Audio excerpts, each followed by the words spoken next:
Okay, thank you. So let's get started. Good evening and welcome to General Council for February 11th, 2025. Let's go to the attendance roll call. Amos should be coming. Carrie, we have Carrie Bomberry. We have Helen Miller. We have Audrey Paulus Bomberry. We have Dale Bomberry sitting over there. No one can see him. Dean Hill, Greg Frazier, Hazel Johnson, Leslie Green. Yep, I was going to Melba. I think she's at conference. I'm not sure. And we have Elena Van Avery online and Cynthia Jameson. Before we get started, let's take a moment to remember and pay respects to those that we have lost recently. Let's take a moment.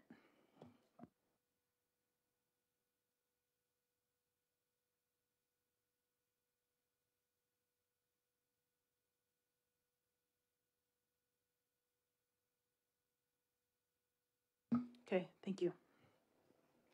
Adoption of the agenda. Is there a mover to adopt the February 11th, 2025 agenda? Moved by Audrey. Seconder. Second by Carrie. All in favor? Anybody opposed? See none, carried. No delegations. Let's go to number 6, adoption of general council minutes for January 28, 2025. Question? Yep, go ahead. Elena? And yep, in those minutes, I had added new business, and that was with regards to the trust money. So as we know, the communication that was put out was not what was asked for, the research to be done. And so I'm just wondering how that's going to be rectified and when the community can expect some information.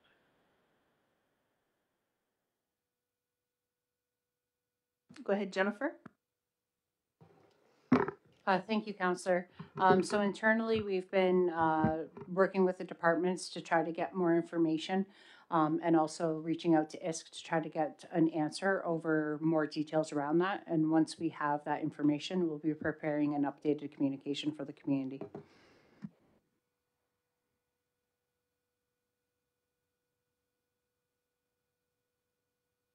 Okay, so can I have for the mover for the minutes? Moved by Greg. Seconder. Second by Dean. All in favor? Anybody opposed? See none, carried. Let's go to number 7, Chief's update. Meeting with community members. I want to thank community members for continuing to bring your concerns. Also, the concerns of border mobility, taxations, patient services at hospitals. And yeah, so if you have any concerns, again, my door is open. Gagnos and Jordan's Principal. Sadly, Gagnos remains closed, but I want to assure the community that there is a lot of work going on behind the scenes. The administration team is currently working to secure modular units to help relieve overcrowding at the White Pines Wellness Center. Please know that we have confirmation from Indigenous Service Canada, Minister Haidu, that these units are temporary. They are not permanent. It's not a permanent solution. Minister Haidu's office has also agreed to hear how the changes to Jordan's principles are impacting our community. The Development Corporation Board of Directors meeting that I went to on February 1st. This meeting covered standard procedures updates as part of the ongoing operations. Also, Six Nations of the Grand River Development Corporation has announced their first call for application for grassroots funding for 2025. That'll end this Friday, February 14th, 2025 at 4 p.m. You can visit www.sixnationsedt.ca for details. Political newsletter. Reminder that the latest edition of the Chief and Council political newsletter will be available to the community the week of February 24th, 2025. Meeting with MP Larry Brock on February 4th. MP Brock wishes to engage with our community on justice issues, starting with a radio show in incoming months, followed by potentially a town hall format. Indigenous Service Canada, Ontario Region Monthly Update with Chiefs. Syphilis cases are on the rise in First Nations communities. Tuberculosis cases are present and getting tested have been need to get tested. Influenza cases are increasing, including COVID-19 and common respiratory illnesses. Please continue to monitor for signs of illness. Those are my updates. Is there a mover? Moved by Leslie, seconder. Second by Dean. All in favor? Anybody opposed? See none, carried. Go ahead, Cynthia, with your update from Rural Ontario Municipal Association, Roma.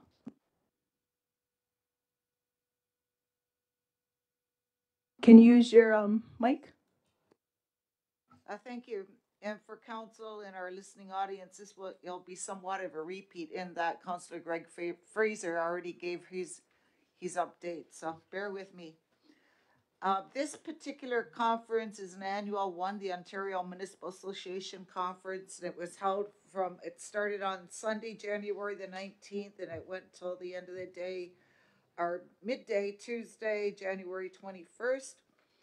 The conference is formatted much like conferences are in general. That is, there is what they call a plenary where they have speakers addressing various matters. Then in between, there's breakout plenary sessions where there's different speakers and you have options, usually like 2, 3, 4 options of which you want to attend depending on your interest.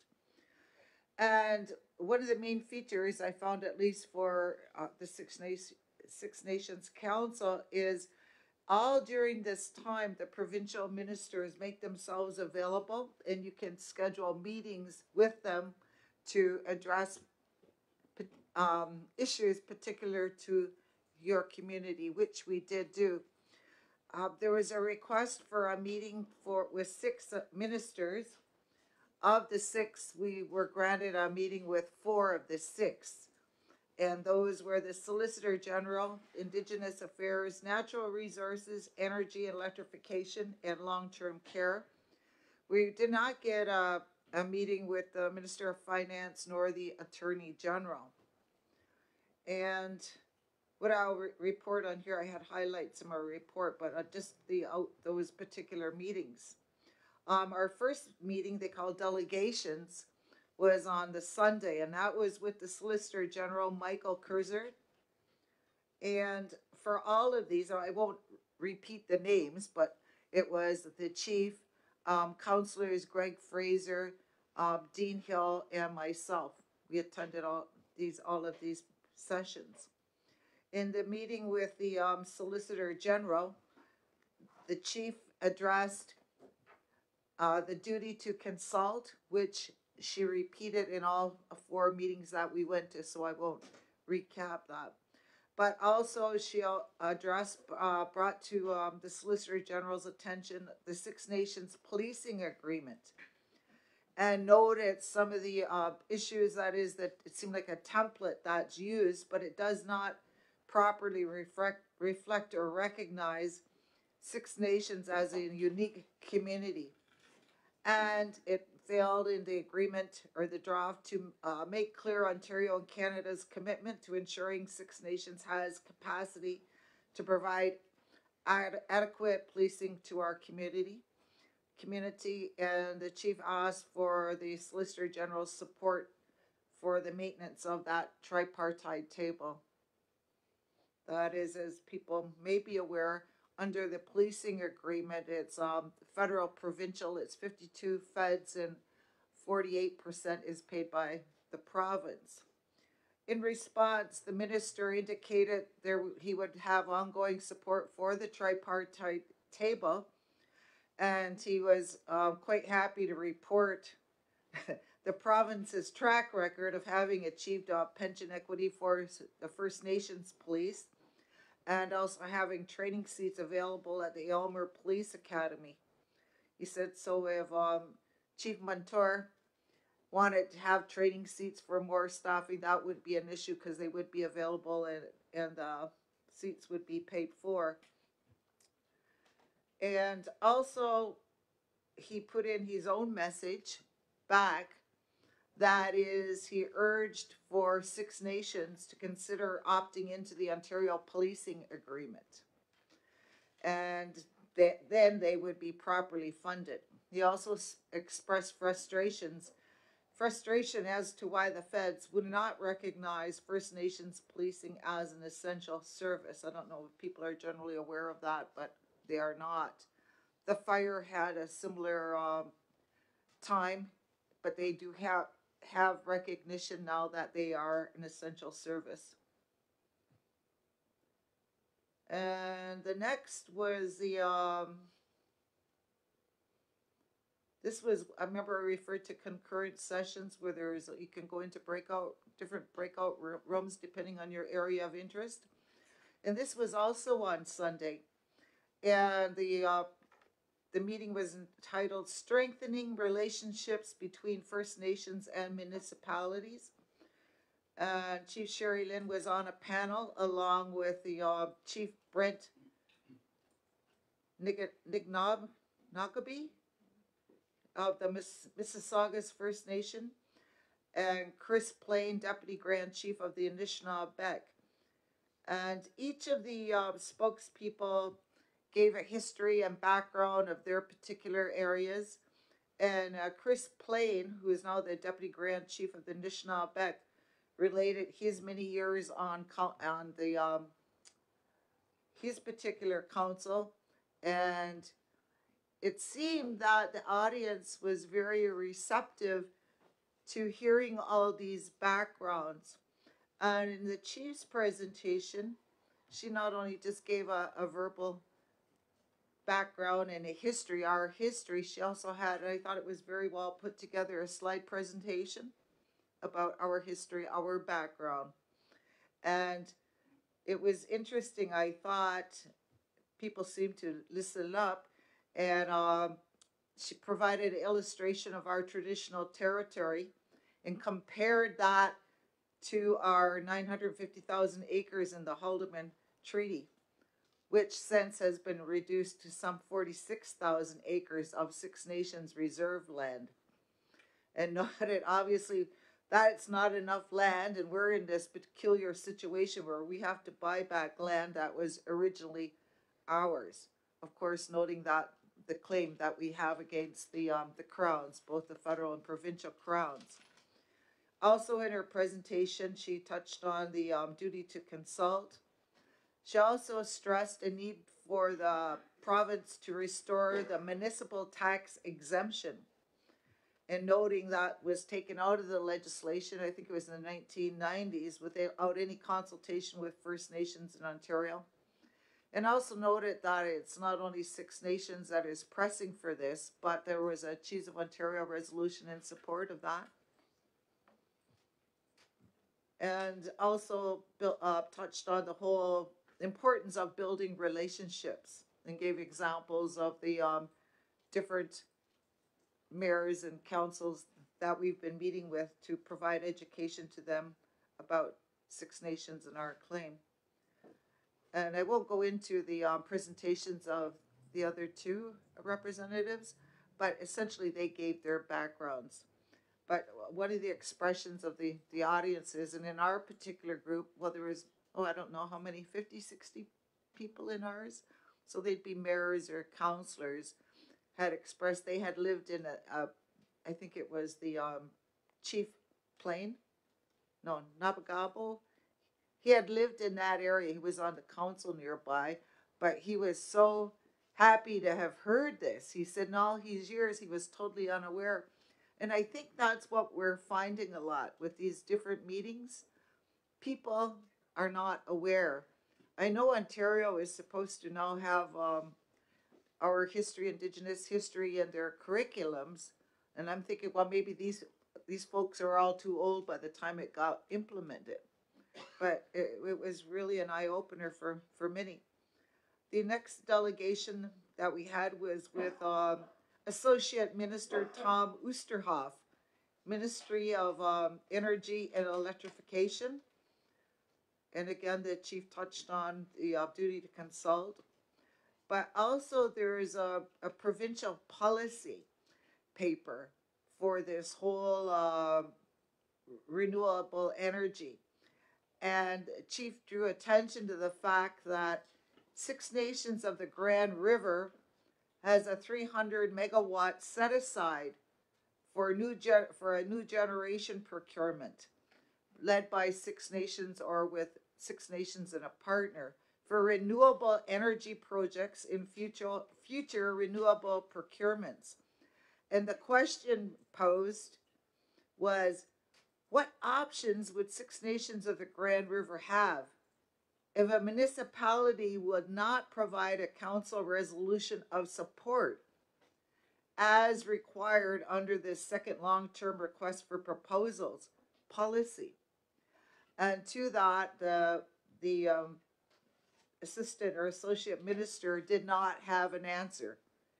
Like, they hadn't thought of that, and he said that they would have to look into it with their policy people and their department and get back to Six Nations.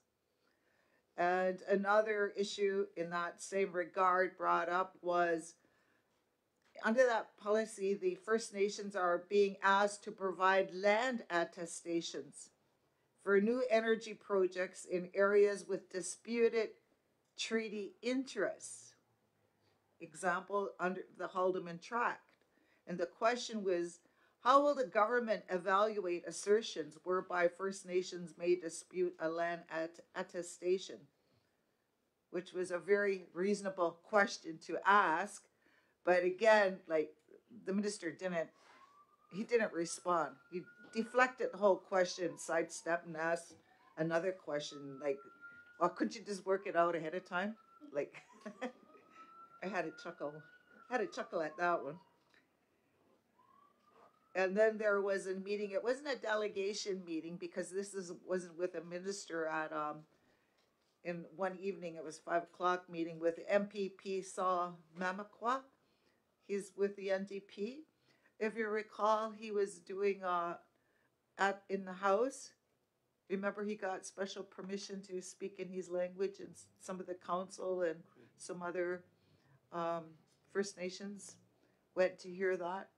And it was just to make him generally aware of our issues. We realized he wasn't a minister, and he offered to provide whatever support that he could do, and he would address the issues with their leader, Stiles.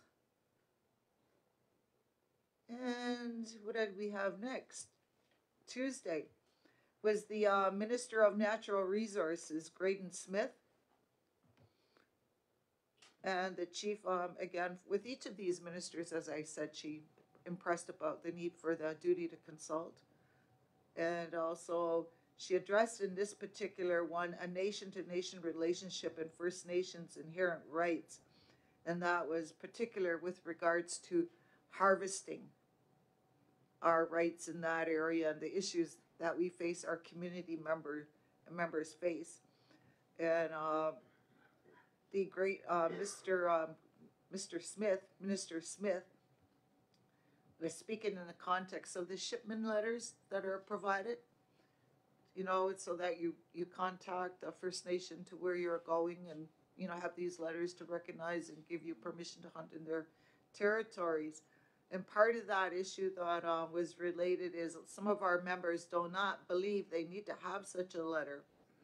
And also there seemed to be an inconsistent approach by some of the Minister of Natural Resource officers, where there's an issue would contact the First Nations, some would not.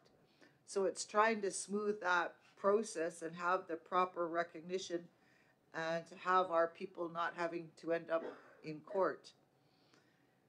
And there was also reference to the Iroquois Caucus. We have a harvesting working group that met with the Deputy Minister Drew Vanderduim to try to develop a process, again, so that there is an approach of recognition of the rights of our people that are harvesting and also another number was secured right away directly within the ministry if there's issues faced rather. And then there was another delegation with the Minister of Indigenous Affairs and First Nations Economic Reconciliation, Greg Rickford. Again, addressed the whole duty to consult, the Métis issue, and it was noted that since Bill C-53 wouldn't proceed, there was reiterated the need for Ontario to reconsider its recognition of these new communities in Ontario. And it was related to them that these little offices had sprung up, and I forget how many. Greg had the details on that one, even with it along the Grand River, but letters were, I think, hand delivered to those, and they had since taken down their posts. And part of that concern, of course, is then that those particular groups are claiming a good share of monies that are otherwise earmarked for Indigenous people within Ontario.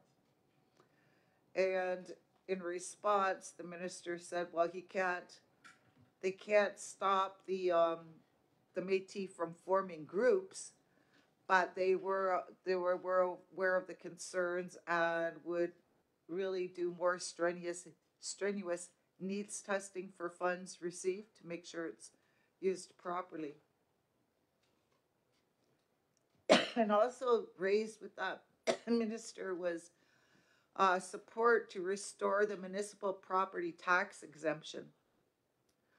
And again, it was repeated as it was with the other minister, like Six Nations being in the most peculiar position. We don't have enough land of purchasing land that was once in our possession, but we also need to develop on those lands. And that in order to do our development, to escape all the red tape surrounding, and it takes so long for that ATR process. In the meantime, we did very much want to press to have that exemption for the municipal property tax to be restored. I think it was in the 1990s. It was taken out of the legislation.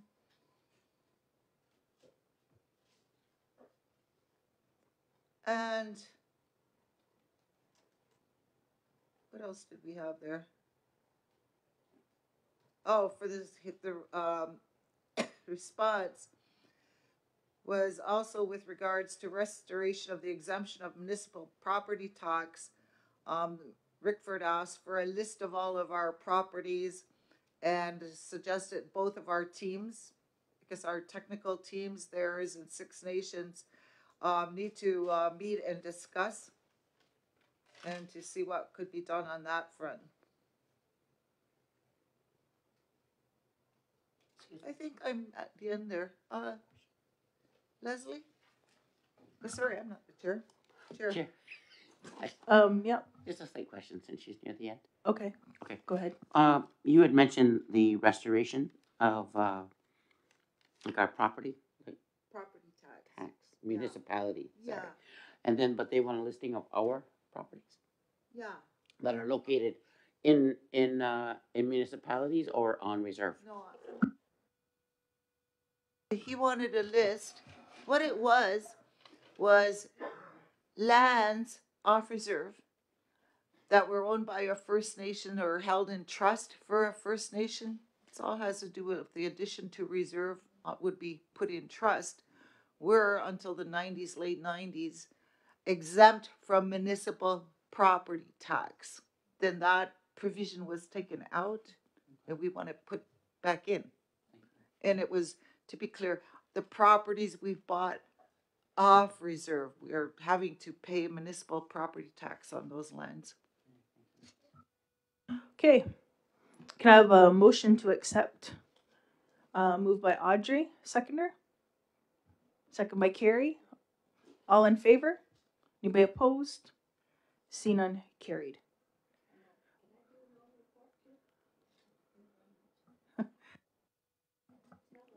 Yep, go ahead.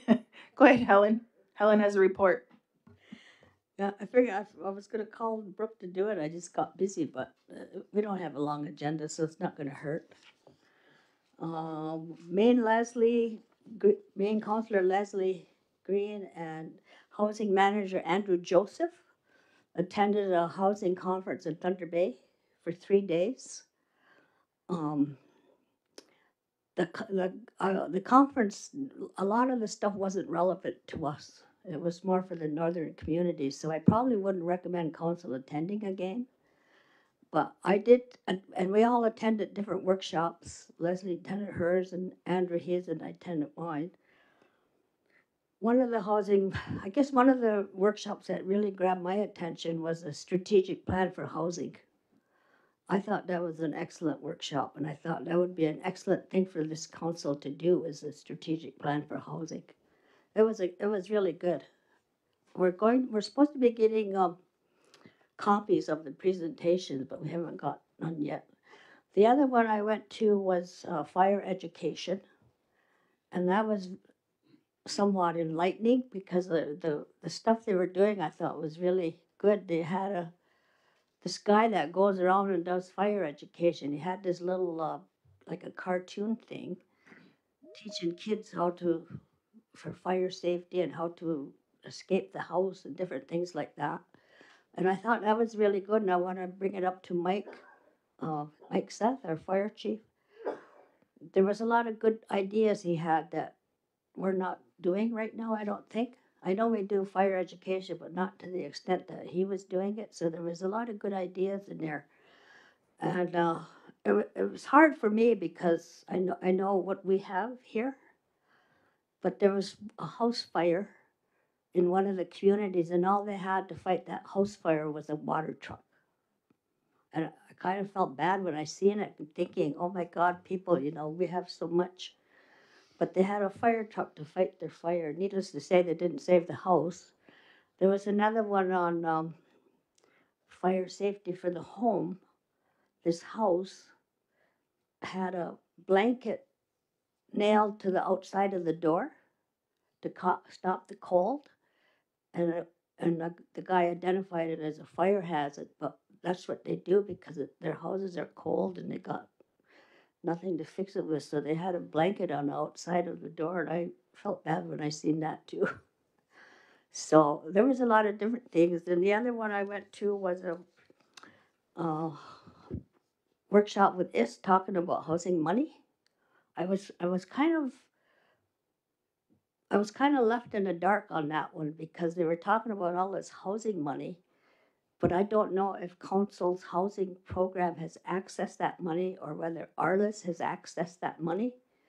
So I couldn't really, I didn't know if it was relevant to us, but there was a lot of money for housing that he was talking about. So we're kind of, I know Arliss accessed a lot of money for housing, but I don't know if this fell under that or if this was something different. So I never really asked too many questions because I wasn't really clear what's going on with our housing funding here at Six Nations. So I think we should, and I've always promoted this for I don't know how many years. I think housing should be under housing. I don't care if it's social housing or what it is, it should all be under housing in one place. So we know what's going on with the money with all of these houses. Now, I know Arliss gets a lot of money for housing. I don't know whether health does, I'm not sure, but we gotta just have one place for our housing money. I also went to a workshop on environment, and the guy there was going through all ISK's environment, and he was talking about what an environmental officer does and all that kinds of stuff. And they had Peter Hill's picture up on the screen. So there's a lot of education with housing. I mean, environment. The environment officers are supposed to do.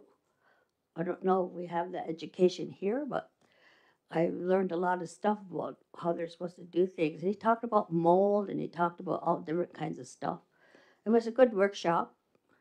So I attended that one, and I attended a couple more that weren't necessarily relevant to us, but just so I could be going to meetings. And then Leslie attended hers. So it wasn't a bad conference, but I would not recommend council attend it again. because it's mainly geared for the northern communities, I think. And council is not a partner, so I don't know whether Karen went to these conferences or whether Lily went to these conferences, but there was a lot of different people that were listed as partners, and Six Nations wasn't one of them. So I'm assuming we never really participated that much. There was a lot of ideas about housing, tiny houses, modular housing. I know in this one community they built 5 tiny houses, and because they don't have a lot of infrastructure, they just made one great big septic bed for these 5 houses instead of having each little house have a septic bed because they didn't have a lot of land. So I wondered if that couldn't work in our community if we built tiny houses, because we all say we can't build because we don't have any infrastructure. Um, so I wondered if we could come up with some kind of idea like that, just to have, just have one unit for everything and see how that goes. I don't know. I'm not an expert on septics, but they were doing that. One thing I found with ISK that I was kind of surprised is they do a lot of lot servicing. They have lot servicing money. And I know sitting on my Chiefs Committee on Housing, that's one of the big issues we have is lot servicing. They can't build houses because we don't have lot servicing money. That's like the infrastructure money. And they were talking about that. There's money, they were saying, but I don't know whether our housing or whoever is accessing that because we don't really have an environment office. So I don't know whether they could do that or not, but I thought we should look into it further to see what that money is for. So there was a lot of good tidbits coming out, and I was picking up. I'm going to do a longer report. I'm going to write a report of all the stuff that I picked up, so I'll be doing that this week sometime. And I don't know if Leslie wants to add anything. Thank you, Helen. I thought it was one of the best housing forums, consortiums that I've ever attended. See, I'm new on council, so that all the information that was there, whether it was relevant or not, like, to somebody who's been many years, it was really good for me. There was a lot of people to meet and to hear the ways that they're doing things. The one thing that I know is that because I was asking questions of various people, what do you do when you run into things, the hard matters? And I know we've encountered that here in council. So when somebody on another reserve, different places, whether it's urban or on reserve, if there's drug related or drug sales, what they do is they bring the police, but they also bring somebody from housing, like the housing manager or somebody. And when it's identified or if it's found there at that time, they're immediately asked to leave, but that they also have to sign that they will go into treatment right away, whether they're no matter what side of the coin they stand on that. And when they agree, they're also evicted. It doesn't mean they're evicted because they agree. They're evicted because the homeowner can no longer stay there. But if they take that training, go in and deal with the drug situation, they can be put right back on the list again and come right back in. Like because they're self-identifying. Maybe some of them come to actualization of where they're at. Okay, I thought it was a good idea. When they talked about fire safety, the same as what Helen was speaking to, the one that impacted me was to see some of the houses had been boarded up. The doors were actually boarded to keep that to stay extra warm. So that door was a preventable death. Meant that they went to that door to get out, they couldn't because it's boarded up. And sometimes it was covered on the inside. And I know we've experienced that here at Six Nations as well. Um, The good thing that they said was that ISC, which is Indigenous Services Canada, had just a day or two previous to this housing forum up there, that they made available $20,000 for the pump trucks. That was going to be made available. So, and I was thinking, geez, I hope Michael Sack knows about that too. So, when they spoke about housing, it's mainly transitional housing that's out there right now. The housing that's made to where there's two working people or one, and not necessarily meeting for hardships, it's harder for them to get housing now because there's more transitional housing out there. And the Bank of TD was there. They had an Indigenous representative there. Sorry, First Nations representative, and he was pretty good. And he, if there's anything that he could help Six Nations with, he would like to meet with anybody that is on, like, the wealth economy, what have you. And then the big push at this housing forum is to train the youth. They wanted more youth to come. I wasn't aware of that. They had youth there. They had mentors there that day, maybe 8 to 10 or to 16 mentors, and they had about 16 youth there. It was a hands-on project of mold abatement. Incredible. I loved it. And to hear them speak about it. When it was all finished, the youth were provided full size work, what you would call them, toolboxes, and there was also massive prizes given to all the attendees. And I thought that's that, but they were all related to, like, electric screw guns or generators or what have you. And the sponsors were all listed up there. And I thought, Six Nations could do this, for our own youth, and really put that push out there to show the training, as well as the vendors that were there. It was really, really incredible to see how all these men and women came from Saskatchewan. They came from Manitoba, some as far as British Columbia, and then down east. They brought their whole system there to show you and identify how they can help in the housing sector. So that was very impressive, and it wasn't just little trinkets of things. They were there explaining what they had available. They also are prepared. There was one company that's prepared to come in and train youth, and you know what they get out of it? They bring their supplies. They get a house. You train, but you also get a house. Some companies sent you with blueprints in terms of if you were interested in building a specific size 1, 2, 3. So I have them, and I have not yet unloaded those pieces to bring to council to share with everybody. So I did bring a lot of things back to put in your mailboxes as well. And then, if there's anything else I would like to say, there was one course, and it was about completing. So we sit around the table, we talk about what we want, and then there were timelines when it would be done, when we would relook at it again. And that strategic, that was done in 45 minutes when he went through all that. And it's very, very exciting because your brain is just so hungry to make sure that we're doing things on time and meeting the needs. And I enjoyed it. So if made possible, made available, I'd like to go again. Thank you. Okay, sounds like just you have a wanna lot add to it- talk. Sounds like you have a lot to talk about at your committee for housing. Can I go ahead? Then I'm gonna ask for. Hang on a second. Then I'm gonna ask to accept his information, both their verbal reports. Helen.